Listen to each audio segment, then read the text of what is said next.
세종 9년 여름 한양의 권문세가들 사이에서는 한 여인의 이름이 은밀히 오가고 있었습니다. 거만성부사를 지낸 유기수의 딸 감동이었습니다. 어려서부터 글을 잘 짓고 기억력이 비상하여 양반가 교수로서 드물게 학문에 능했던 여인이었습니다. 평강영감 최준기의 아내가 된 그녀는 처음에는 평범한 사대부 부인으로 살아갈 운명이었습니다. 하지만 그 운명은 한 남자의 등장으로 송두리째 뒤바뀌고 말았습니다. 무한 군수로 부임하는 남편을 따라가던 길이었습니다. 감동은 여독으로 인해 몸이 아프다는 핑계로 먼저 한양으로 돌아왔습니다. 하지만 그것은 핑계였을 뿐이었습니다. 한양에 남아있고 싶었던 것은 다른 이유가 있었습니다. 집안에 홀로 머물던 어느 날 밤, 김여달이라는 양반이 그녀의 방문을 두드렸습니다. 남편과 안면이 있던 사람이었지만 그날 밤 그가 한 짓은 친분으로 용서받을 수 있는 것이 아니었습니다. 그는 술에 취한 채 감동을 겁탈했습니다. 다음 날 아침 감동은 무릎을 꿇고 앉아 있었습니다. 그녀의 마음속에서는 수많은 생각이 소용돌이쳤습니다. 이제 나는 끝났구나. 정절을 잃은 사대부 여인이 살아갈 길은 없다. 남편에게 버림받고 친정에서도 받아주지 않을 것이다. 이 수치를 씻으려면 스스로 목숨을 끊는 것이 마땅하다. 하지만 그녀의 손은 떨렸습니다. 죽음 앞에 선 그녀는 자신의 삶이 너무나 아까웠습니다. 뛰어난 재주를 가지고 태어났으나 여자라는 이유만으로 제대로 펼쳐보지도 못했습니다. 그때 다시 김여달이 찾아왔습니다. 그는 어제와 달리 정중한 태도로 말했습니다. 부인, 어젯밤 일은 나도 술에 취해 정신이 없었소 하오나 부인의 그 재주와 미모를 보니 마음이 끌려 어쩔 수 없었소. 감동은 그를 똑바로 바라보았습니다. 그녀의 눈에는 절망과 분노가 아닌 이상한 빛이 어려 있었습니다. 정절을 잃은 여인에게 남은 것은 죽음뿐이라 했소. 그런데 당신은 다시 찾아왔구려. 그렇소. 나는 부인을 다시 만나고 싶소. 감동은 웃음을 터뜨렸습니다. 그것은 비통한 웃음도 아니고 기쁜 웃음도 아닌 무언가를 깨달은 사람의 웃음이었습니다. 그렇다면 나는 이미 창기와 다름없소. 어차피 정절을 잃었으니 한 남자나 여러 남자나 무엇이 다르겠소. 김여달은 그 말에 놀랐습니다. 양반과 부인의 입에서 나올 수 없는 말이었습니다. 하지만 감동의 눈빛은 진지했습니다. 그녀는 이미 결심한 것이었습니다. 죽음 대신 다른 길을 선택했습니다. 어차피 사회가 자신을 죽은 것으로 취급할 것이라면 차라리 자유롭게 살겠다는 것이었습니다. 그날부터 감동은 기녀처럼 행동하기 시작했습니다. 남편이 돌아오자 그녀의 행실을 알게 된 최중기는 격분했습니다. 당장 이 집에서 나가시오. 나는 그대를 아내로 인정할 수 없소. 감동은 차분히 짐을 챙겼습니다. 친정으로 돌아갔지만 아버지 유기수 역시 딸을 받아주지 않았습니다. 내가 우리 집안의 명예를 더럽혔구나. 어찌 이럴 수가 있느냐. 감동은 아버지 앞에서도 눈물을 흘리지 않았습니다. 저는 이미 죽은 목숨입니다. 하오나 제 육신은 아직 살아있사옵니다. 제가 살아갈 방법을 찾겠사옵니다. 그녀는 집을 나왔습니다. 갈 곳이 없었습니다. 하지만 그녀에게는 재주가 있었습니다. 한양의 사대부들 사이에서 감동의 소문은 빠르게 퍼져나갔습니다. 양반가 출신의 글을 잘 짓고 얼굴이 고운 여인이 기녀처럼 행동한다는 소문이었습니다. 처음에는 호기심 반 의심 반으로 찾아오던 사대부들이었습니다. 하지만 감동을 만난 이들은 놀라지 않을 수 없었습니다. 그녀는 단순히 육체를 파는 기녀가 아니었습니다. 시를 주고받으며 학문을 논하고 세상 돌아가는 이야기를 나누었습니다. 남자들의 세계에서만 통하던 지적인 대화를 여인과 나눌 수 있다는 것 자체가 신선한 충격이었습니다. 이승이라는 전직 영의정이 감동을 찾았습니다. 늙은 재상은 그녀와 시를 주고받으며 말했습니다. 그대의 재주가 아깝구려. 여자로 태어나지 않았다면 과거에 급제하여 훌륭한 관료가 되었을 것을. 감동은 쓸쓸히 웃었습니다. 저는 이미 여자로 태어났고 그 운명을 거스를 수 없사옵니다. 이렇게라도 제 재주를 쓸 수 있으니 다행이옵니다. 이승은 고개를 끄덕이며 자리를 떴습니다. 그날 밤 이후 이승은 감동의 단골이 되었습니다. 두 사람 사이에는 육체적 관계보다 지적인 교감이 더 깊었습니다. 이돈이라는 젊은 양반도 감동을 찾아왔습니다. 그는 무신의 아들로 글보다는 무예에 뛰어난 청년이었습니다. 나는 그를 잘 모르오. 그저 부인의 아름다움에 끌려왔을 뿐이요. 감동은 그를 맞이하며 생각했습니다. 이 사람은 솔직하구나. 다른 양반들처럼 학문을 운운하며 결국 육체를 탐하는 위선이 없다. 이도는 자주 찾아왔습니다. 두 사람 사이에는 다른 종류의 끌림이 있었습니다. 감동은 이돈과 함께 있을 때 자신이 한 명의 여자로서 살아있음을 느꼈습니다. 황치신이라는 중년 양반이 찾아왔습니다. 그는 조정의 실세로 알려진 인물이었습니다. 감동, 나는 그대가 필요하오. 무슨 말씀이십니까? 조정에서 일어나는 일들을 그대와 나누고 싶소. 그대는 여자지만 남자들보다 세상을 꿰뚫어 보는 눈이 있소. 황치신은 감동에게 조정의 비밀스러운 이야기들을 털어놓았습니다. 감동은 그의 이야기를 듣고 조언을 해주었습니다. 황치신은 감동의 조언이 놀라울 정도로 정확하다는 것을 깨달았습니다. 그대는 정승감이요. 여자로 태어난 것이 한스럽소. 전수생이라는 문신이 찾아왔습니다. 그는 시문에 뛰어난 것으로 유명했습니다. 감동, 나와 시를 겨루어 보지 않겠소? 두 사람은 밤새 시를 짓고 품평했습니다. 전수생은 감동의 시제에 감탄했습니다. 그대의 시는 남자들의 시보다 섬세하면서도 깊이가 있소. 정말 놀랍소. 감동은 미소 지었습니다. 제가 여자에게 볼 수 있는 것들이 있사옵니다. 남자들은 보지 못하는 세상의 이면을 저는 보고 있사옵니다. 전수생은 그날 이후 감동을 시의 벗으로 여겼습니다. 김여달이라는 장인도 감동을 찾았습니다. 그는 은기를 만드는 솜씨가 뛰어났습니다. 양반들과 달리 그는 장인이었지만 감동은 신분을 가리지 않았습니다. 부인, 저 같은 천한 것을 맞아주시니 황송하옵니다. 무슨 말씀이십니까? 제주는 신분을 가리지 않는 법입니다. 당신의 솜씨가 훌륭하다 들었습니다. 김여달은 감동의 따뜻한 말에 감동했습니다. 그는 감동을 위해 정성껏 은기를 만들어 바쳤습니다. 감동은 그의 작품을 보며 진심으로 칭찬했습니다. 이렇게 감동의 주변에는 다양한 남자들이 모여들었습니다. 전직 영의정부터 현직 조정 관료들, 젊은 무인들, 심지어 장인까지 그녀를 찾았습니다. 감동은 각자에게 다른 모습을 보여주었습니다. 어떤 이에게는 지적인 대화 상대가 되었고 어떤 이에게는 육체적 위안을 주었습니다. 어떤 이에게는 정치적 조언자가 되었고 어떤 이에게는 예술적 동반자가 되었습니다. 하지만 이 모든 관계의 이면에는 감동의 외로움이 있었습니다. 어느 날 밤 혼자 방에 앉아 있던 감동은 생각했습니다. 나는 이렇게 많은 남자들과 관계를 맺고 있지만 정작 내 마음을 온전히 줄 수 있는 사람은 아무도 없구나. 그들은 모두 자신이 원하는 것만 가져갈 뿐 진정한 나를 보려 하지 않는다. 그녀의 눈에서 눈물이 흘러내렸습니다. 하지만 그 눈물은 금방 닦아냈습니다. 울어서 무엇하랴. 이미 선택한 길이 아니냐. 죽음 대신 이 길을 택했으니 끝까지 가보리라. 세월이 흐르면서 감동과 관계를 맺은 남자들의 수는 점점 늘어났습니다. 그녀의 집은 한양의 사교장이 되었습니다. 낮에는 시를 짓고 밤에는 술을 마시며 세상 이야기를 나누었습니다. 표면적으로는 풍요를 즐기는 자리였지만 그 이면에서는 정치적 담합과 비밀스러운 거래들이 오갔습니다.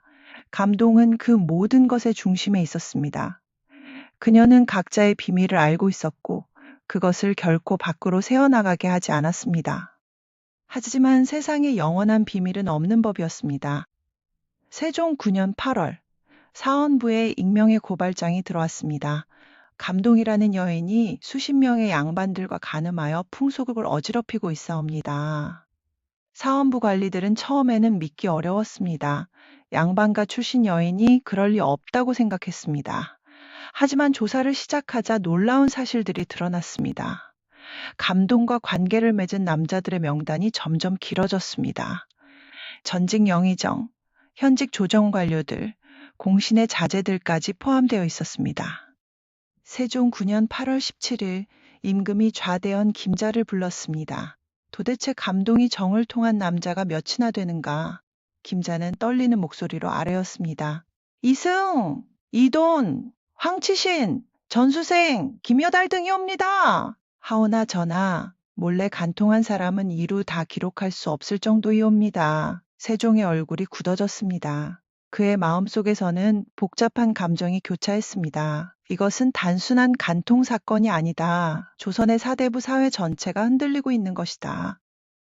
사헌부는 본격적인 조사에 착수했습니다.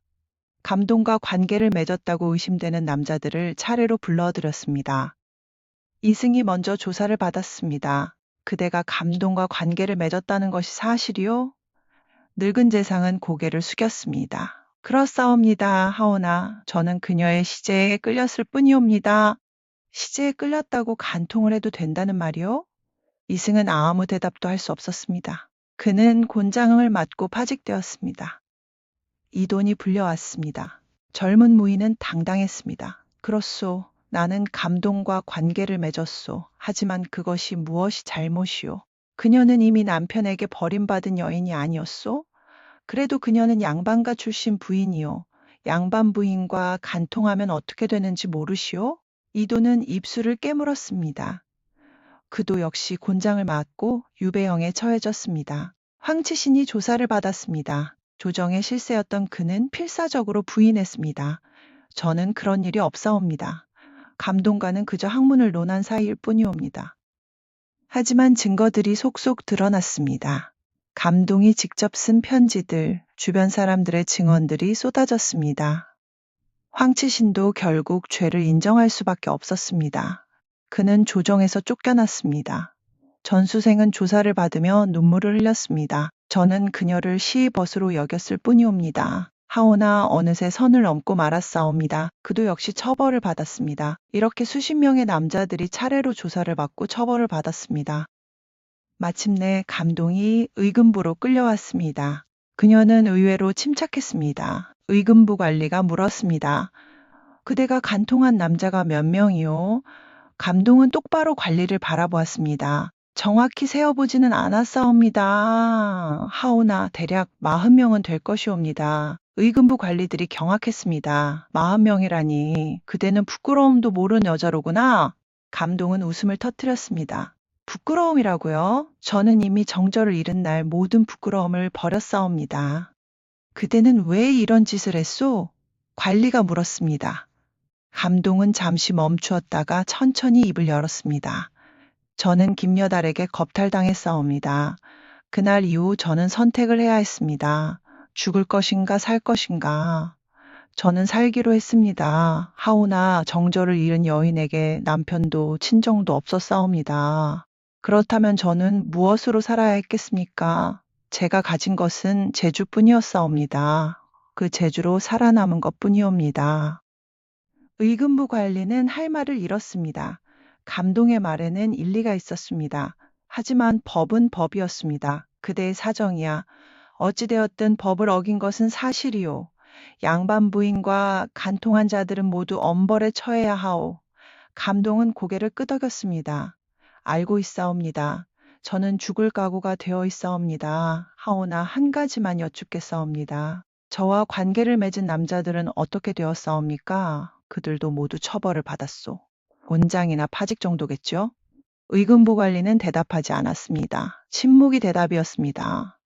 감동이 다시 물었습니다. 저는 어떻게 되는 것이옵니까?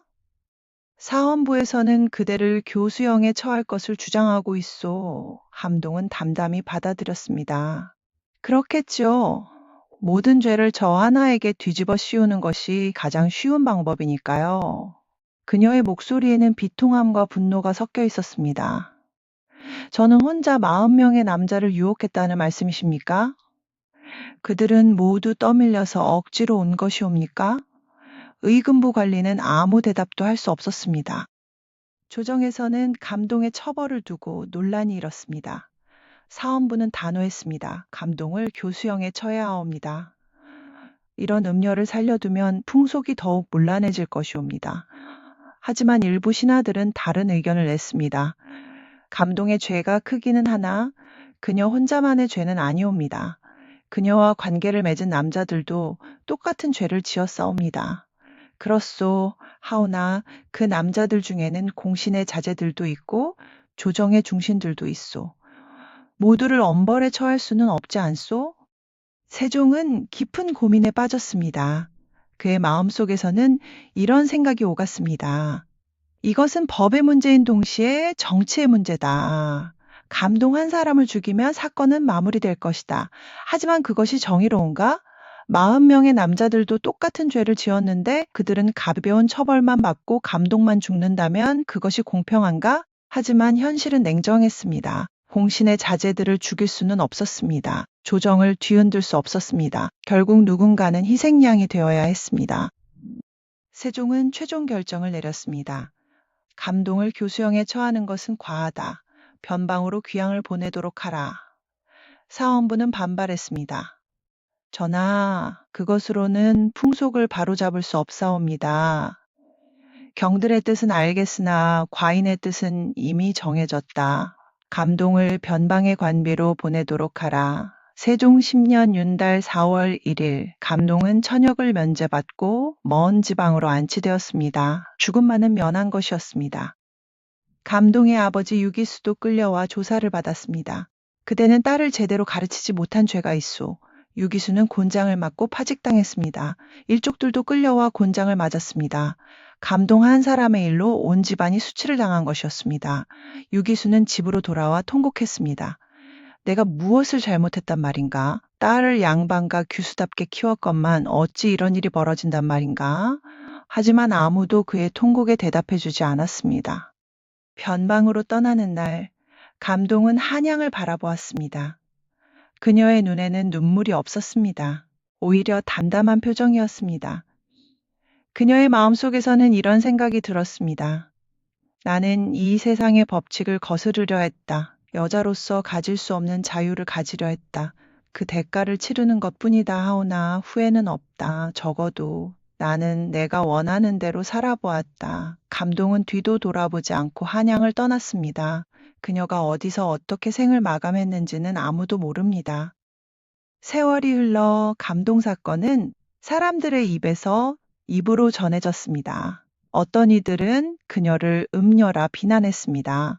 감동은 풍속을 문란하게 한 파렴치한 여자였다. 하지만 어떤 이들은 다르게 평가했습니다. 감동은 여자로서 살아남기 위해 선택을 한 것뿐이다. 정절을 잃은 여인에게 죽음 외에 다른 길이 있었겠는가? 어떤 이들은 더 나아가 말했습니다.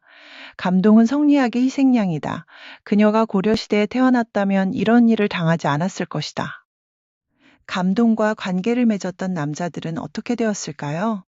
대부분은 가벼운 처벌을 받고 얼마 후 복직했습니다. 어떤 이들은 아무 처벌도 받지 않았습니다. 이승은 파직되었지만 1년 후 다시 관직에 복귀했습니다. 이도는 유배를 갔지만 곧 풀려났습니다. 황치씨는 잠시 조정을 떠났다가 다시 돌아왔습니다. 전수생은 한동안 조용히 지내다가 다시 시를 짓기 시작했습니다. 그들의 인생은 계속되었습니다. 하지만 감동의 인생은 그곳에서 멈춰버렸습니다. 세종은 이 사건 이후 깊은 고뇌에 빠졌습니다. 그는 측근에게 이렇게 말했습니다.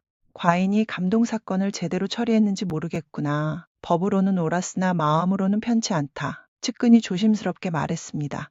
전하, 법을 엄정히 집행하셨사옵니다. 그렇지 않다. 과인은 타협을 한 것이다. 공신들의 자제를 보호하기 위해 감동한 사람에게 모든 책임을 떠넘긴 것이다. 측근은 아무 말도 할 수 없었습니다. 세종은 계속 말을 이었습니다. 과인이 진정 공정한 임금이었다면 감동과 그녀와 관계를 맺은 남자들을 똑같이 처벌했어야 했다. 하지만 과인은 그렇게 하지 못했다. 이것이 왕의 한계인가 법의 한계인가? 측근이 조심스럽게 말했습니다. 전하, 현실을 무시할 수는 없사옵니다. 조정을 뒤흔들 수는 없는 일이었사옵니다. 세종은 깊은 한숨을 쉬었습니다. 그렇지, 현실이라는 것이 과인을 가두고 있구나. 그날 밤 세종은 잠을 이루지 못했습니다. 감동 사건은 조선 역사에 큰 흔적을 남겼습니다. 그 이후 여성에 대한 정절관념은 더욱 강화되었습니다. 정절을 잃은 여성은 죽음 외에 선택의 여지가 없다는 관념이 더욱 굳어졌습니다. 여성의 간통은 죽음으로 다스려졌지만 남성의 간통은 가볍게 처벌되는 이중잣대가 더욱 공고해졌습니다. 감동은 그 체제에 정면으로 도전했다가 희생된 것이었습니다. 하지만 그녀의 도전은 완전히 사라진 것은 아니었습니다. 50년 후 성종시대에 또 다른 여인이 나타났습니다. 어우동이라는 여인이었습니다. 그녀 역시 감동과 비슷한 길을 걸었습니다. 수십 명의 양반들과 관계를 맺었고 결국 사형당했습니다. 어우동의 옥중에서 방산수 인안이라는 사람이 그녀에게 말했습니다. 예전에 유감동이 많은 간부로 인하여 중죄를 받지 아니하였으니 너도 사통한 바를 숨김없이 많이 끌어대면 중죄를 면할 수 있을 것이다. 감동의 이름은 이렇게 후대까지 전해졌습니다. 감동의 이야기는 단순한 간통사건이 아니었습니다. 그것은 한 여인이 자신의 운명에 맞서 싸운 이야기였습니다. 정절을 잃은 여인에게 주어진 선택은 죽음뿐이었습니다. 하지만 감동은 죽음 대신 삶을 택했습니다. 그 삶은 세상이 인정하지 않는 삶이었습니다. 하지만 그녀는 자신의 방식으로 살아냈습니다. 재주를 가지고 양반들과 대등하게 대화했습니다. 여자로서 금지된 세계에 발을 들여놓았습니다. 그 대가는 가혹했습니다. 하지만 감동은 자신의 선택을 후회하지 않았습니다. 오늘날 우리는 감동을 어떻게 평가해야 할까요? 음녀라고 비난해야 할까요? 아니면 시대의 희생양으로 동정해야 할까요? 어쩌면 둘 다 맞고 둘 다 틀린 것일지도 모릅니다. 감동은 자신의 삶을 살았을 뿐입니다. 사회가 정해놓은 틀을 거부하고 자신만의 길을 걸었습니다. 그 길이 옳았는지 그른지는 아무도 판단할 수 없습니다. 다만 확실한 것은 감동이라는 한 여인이 있었고 그녀가 조선의 역사에 지울 수 없는 흔적을 남겼다는 사실입니다. 감동이 변방으로 떠난 후 한양에는 평온이 찾아왔습니다. 사람들은 점차 그 사건을 잊어갔습니다. 하지만 어떤 이들은 잊지 않았습니다. 감동과 관계를 맺었던 남자들 중 일부는 평생 그 기억을 안고 살았습니다. 이승은 죽기 전 제자에게 이렇게 말했습니다. 내 평생 많은 여인들을 만났지만 감동만큼 지혜로운 여인은 없었다. 그녀가 남자로 태어났다면 나보다 더 훌륭한 재상이 되었을 것이다. 전수생은 감동과 주고받았던 시들을 평생 간직했습니다. 그는 종종 그 시들을 꺼내 읽으며 그녀를 떠올렸습니다.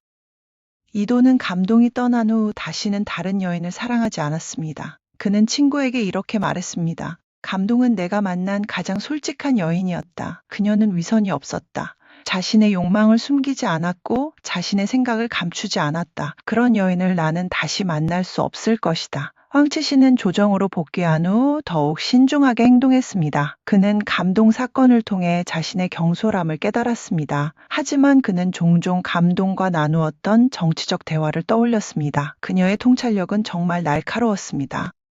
감동의 친정 식구들은 어떻게 되었을까요? 아버지 유기수는 파직된 후 고향으로 낙향했습니다. 그는 평생 사람들을 피해 살았습니다. 동네 사람들이 그를 보며 수군거렸습니다. 저 사람이 감동의 아버지래. 딸을 제대로 못 가르쳐서 집안을 망쳤대. 유기수는 그런 말들을 들으며 고통스러워했습니다. 그는 죽기 전 이렇게 말했습니다. 내가 딸에게 무엇을 잘못 가르쳤단 말인가? 글을 가르치고 예의를 가르쳤는데 그것이 잘못이었단 말인가? 아무도 그에게 대답해주지 않았습니다. 감동의 어머니는 딸이 떠난 후 병을 얻어 누웠습니다. 그녀는 종종 감동의 어린 시절을 떠올렸습니다. 우리 딸은 어려서부터 총명했지. 한번 본 것은 잊지 않고 그를 금방 익혔어. 나는 그런 딸이 자랑스러웠는데 어머니는 눈물을 흘렸습니다.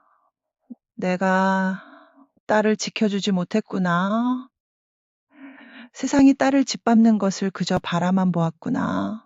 어머니는 얼마 후 세상을 떠났습니다. 임종 때까지 딸의 이름을 불렀습니다. 감동아, 감동아. 하지만 감동은 그곳에 없었습니다. 감동이 변방에서 어떻게 살았는지는 아무도 모릅니다.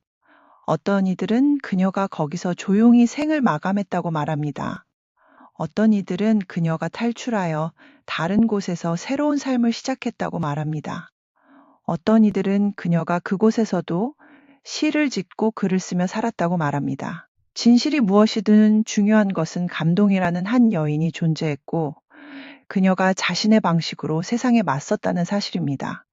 그녀의 시와 글은 음부의 작품이라 하여 모두 불태워졌습니다. 하지만 그녀의 이름은 역사에 남았습니다. 세종 이후의 임금들도 감동 사건을 기억했습니다. 그들은 이 사건을 교훈으로 삼아 여성에 대한 통제를 더욱 강화했습니다. 여성의 재가를 금지하고 과부의 수절을 강요했습니다. 정절을 지킨 여성에게는 정렬을 내리고 정절을 잃은 여성에게는 가혹한 처벌을 가했습니다. 감동이 일으킨 파문은 이렇게 오히려 여성을 더욱 억압하는 결과를 낳았습니다. 하지만 그것이 감동의 잘못일까요? 아니면 그녀를 그렇게 만든 사회의 잘못일까요? 역사는 승자의 기록이라고 합니다. 감동은 패자였습니다. 그녀는 사회와 싸워서 졌습니다. 그래서 역사는 그녀를 음녀로 기록했습니다. 하지만 만약 그녀가 이겼다면 역사는 어떻게 기록했을까요? 어쩌면 그녀는 자유를 쟁취한 선구자로 기록되었을지도 모릅니다. 하지만 역사에 만약은 없습니다. 감동은 졌고 그래서 그녀는 음녀로 남았습니다. 하지만 그녀의 이야기는 끝나지 않았습니다. 그 이야기는 어우동으로 이어졌고 황진이로 이어졌고 수많은 이름 없는 여성들로 이어졌습니다. 오늘날 우리는 감동을 다시 생각해 봅니다. 600년이 지난 지금 우리는 그녀를 어떻게 볼 것인가? 시대의 희생양인가 아니면 자유를 추구한 선구자인가? 음녀인가 아니면 용감한 여성인가? 어쩌면 그녀는 그 모든 것이었을지도 모릅니다. 완벽한 피해자도 아니고 완벽한 영웅도 아닌 그저 자신의 삶을 살려야 했던 한 인간이었을 뿐입니다. 그리고 그것으로 충분합니다. 감동은 자신의 시대를 살았고 자신의 선택을 했고 그 대가를 치렀습니다. 그녀의 이야기는 이렇게 끝나지 않고 계속 이어집니다. 이 이야기를 읽으신 여러분께 감사드립니다. 유감동이라는 한 여인의 이야기를 통해 우리는 조선시대의 여성이 얼마나 억압받았는지, 그리고 그 억압에 맞서 싸운 여성들이 얼마나 큰 용기를 필요로 했는지 알 수 있습니다. 역사는 과거의 이야기지만 그 속에서 우리는 현재를 보고 미래를 생각합니다. 감동의 이야기가 여러분에게 작은 울림이 되기를 바랍니다. 이 채널이 제공하는 역사 이야기가 마음에 드셨다면 구독과 좋아요 부탁드립니다. 앞으로도 더 많은 흥미로운 조선시대 이야기들로 찾아뵙겠습니다. 감사합니다.